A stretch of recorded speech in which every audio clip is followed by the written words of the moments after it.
উত্তর ত্রিপুরা জেলার কদমতলা সীমান্ত এলাকায় বেআইনিভাবে সীমান্ত পারাপারের চেষ্টা ও অনুপ্রবেশের অভিযোগে 3 বাংলাদেশি নাগরিক সহ এক ভারতীয় অটো চালককে গ্রেফতার করেছে পুলিশ।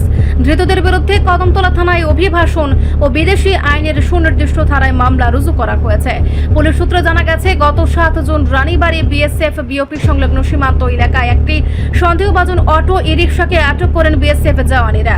গাড়িতে থাকা 3 যাত্রীকে জিজ্ঞাসাবাদ করতে তাদের পরিচয় প্রকাশ্যে আসে। তারা কোনো বৈধ পাসপোর্ট বা ভিসা ছাড়াই ভারতে প্রবেশ করেছিলেন এবং পুনরায় অবৈধ উপায়ে বাংলাদেশে ফেরার চেষ্টা করেছিলেন বলে স্বীকার করেন। তদন্তের স্বার্থে ধৃতদের জিজ্ঞাসাবাদ করে পুলিশ জানতে পেরেছে, ধৃত বাংলাদেশের মধ্যে সোহেল মিয়া নামের এক যুবক প্রায় 3 মাস আগে দালাল চক্রের সাহায্যে কাঁটাতার পেরিয়ে ভারতে প্রবেশ করেছিলেন। এরপর সে পেচারতোল থানার শান্তিপুর এলাকায় গা ঢাকা দিয়ে বসবাস করছিলেন।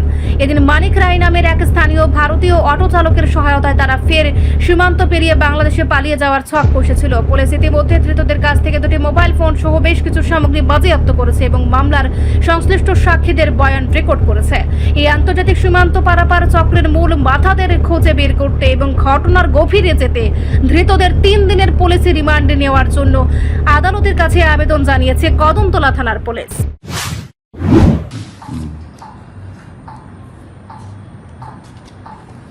গতকাল রাত্রিবেলা 97 ব্যাটালিয়ন বিএসএফ রানীবাড়ির জওয়ানরা পেট্রোলিংয়ের সময়, বর্ডারিং এরিয়াতে পেট্রোলিংয়ের সময় সাসপেক্টেড 3 জন বাংলাদেশিকে তারা ডিটেইন করেছে এবং সঙ্গে ভারতের একজন লোককেও সহযোগী হিসেবে ডিটেইন করেছে এবং গভীর রাত্রে থানাতে হ্যান্ডওভার করে।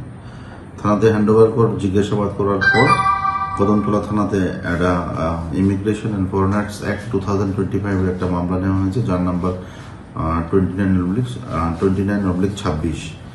ওই মামলার সংস্পর্শে 3 জন বাংলাদেশি নাগরিক এবং একজন যে টাউট, 4 জনকে অ্যারেস্ট করা হয়েছে। 4 জনকে আজকে মাননীয় আদালতে পাঠানো হয়েছে এবং with prayer of police custody পেলে তাদেরকে আরো বিস্তারিত জিজ্ঞাসাবাদ করা হবে। তাদের নামগুলো স্যার? নামগুলি তদন্তের সাথে এখন আমরা বলছি না, পরবর্তী সময় ডিসক্লোজ করব। রিপোর্ট সংবাদ প্রতীক্ষা।